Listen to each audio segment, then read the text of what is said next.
It's already recording. You can say hi. Hey! No.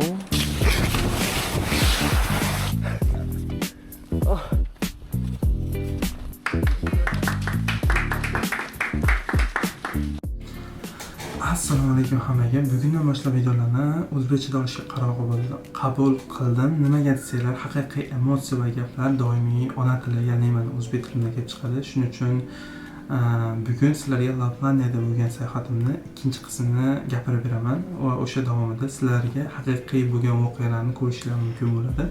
Xo'p, Laplandiyaga kelishdan oldin men bu sayohatdan faqatgina Shimoliy Yog'dusizni ko'raman deb o'ylagandim va maqsad qilgandim.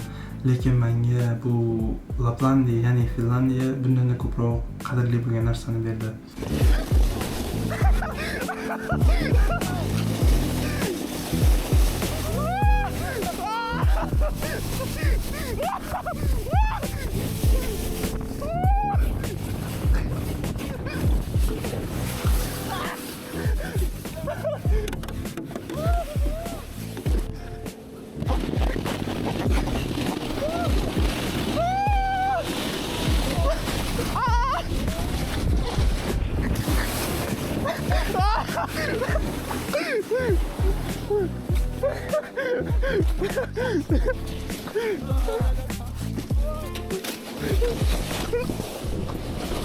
Ba'zida biz baxtni hashamat yoki qimmatli sayohatlardan keladi deb o'ylaymiz, lekin menga bu sayohatda boshqa narsani anglatdiki, oddiygina changalotishdan ham juda ham ko'p bo'lgan emotsiya, ya'ni haqiqiy o'zini odam baxtli his qilishini anglatdi.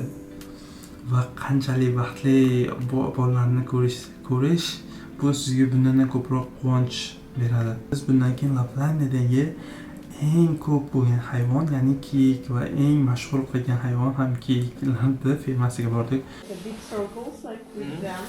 Yeah. When does it happen? When you feed them in a circle. Okay. Yeah. So they are not doing it in nature. No. Okay. No, not really. It's like they might be in a really big herd, which might look like a circle, but if it's just individual reindeers being there, then it is by the feeding. Okay. But thank you very much. And even ammunition and explosives at some point. But do you still get attached to them even though you don't try to have them as pets? No, No attachment? not really. All the reindeers I have back home are for the meat. So you can imagine if I started getting attached to them, it doesn't really work. So they don't have names or anything? Well, these guys do, and these ones we are not eating, but even then I'm just so used to it that... Haqiqiy o'rmonda faqatgina 2-3tagina nomiga panjaralar qo'yib qo'yilgan joy, panjara emas, u daraxtlarda o'zidan ip tortib qo'yishgan o'sha ferma hisoblanadi. Kiyiklar o'shda bemalol xotirjam yashab yuribdi. Studentlar bilan biz birgalikda borgan paytimiz o'sha yerda yashaydigan bola o'zlarini nima deydi, hayot tarzini qadrlashini ko'rsatdi va bizga gapirib berdi hayotidan. O'zini bir taxminan 400 dan oshiq kiyiki bor ekan. Faqatgina bitta fermada emas, bundan boshqa alohida fermasi bor ekan. Biz bizga sal ovqatlardan berishdi, biz berishga harakat qildik. It's coming another one.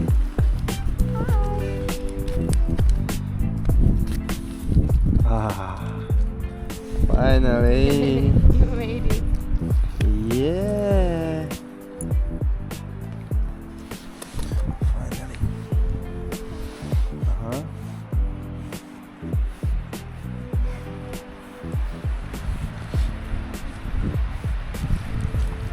Oh. That's a big nose. They're eating all. Good boy.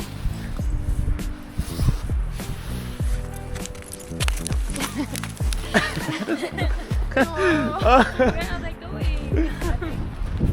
Oh, they're going this side? How they are passing away? Bundan keyin biz cross country ski uchga bordik. Bu ya'ni chang'i tushish, lekin bu tepalardan uchish emas, bu faqatgina tekis joyda, tekisroq joyda, taxminan 4 km, 5 km joyga chang'i tushish. Buni o'zi asosiy rails yo'li bor, o'sha yerga tushib olib uchasiz. Men bu narsani juda ham oson deb o'ylagandim, lekin hayotim davomida birinchi marta chang'i tushishim bo'lgani uchun o'ylaganimdan ko'ra juda qiyin bo'ldi va shuni bitta narsani menga anglatdiki, hayotda tez o'rganish uchun shuncha tez yiqilib ko'rish kerak ekan. Shu uchish davomida taxminan 10 martadan ko'p yiqildim shekilli. Shu ko'rishlar mumkin qanchalik qiziq holatlar bo'lganini.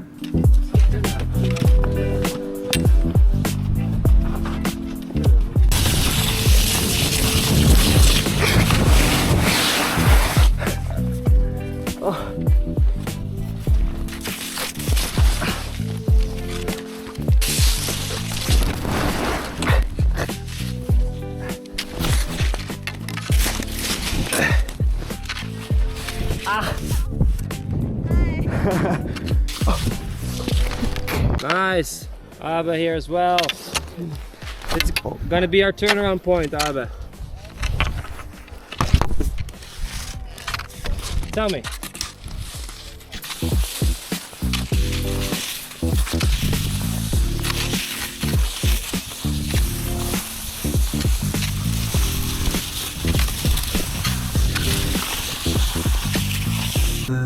Rejalashtirgan paytdan Shimoliy O'rtasini ko'rib qaytib kelaman, faqatgina shu orzuyim deb o'ylagandim.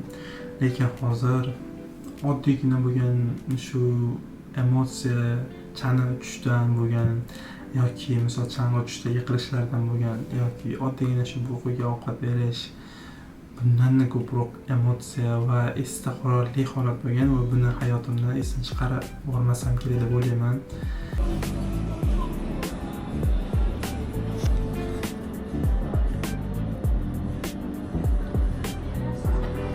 Biz Laplandiyadan Helsinkiga qaytyapmiz.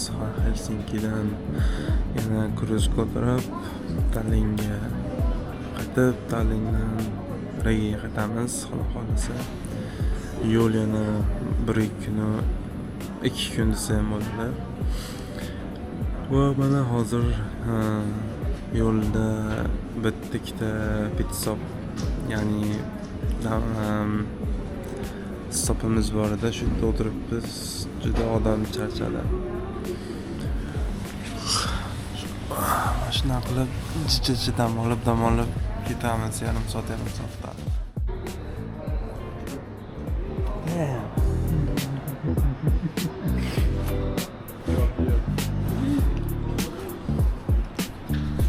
This is how we travel when we go to somewhere. This is real travel.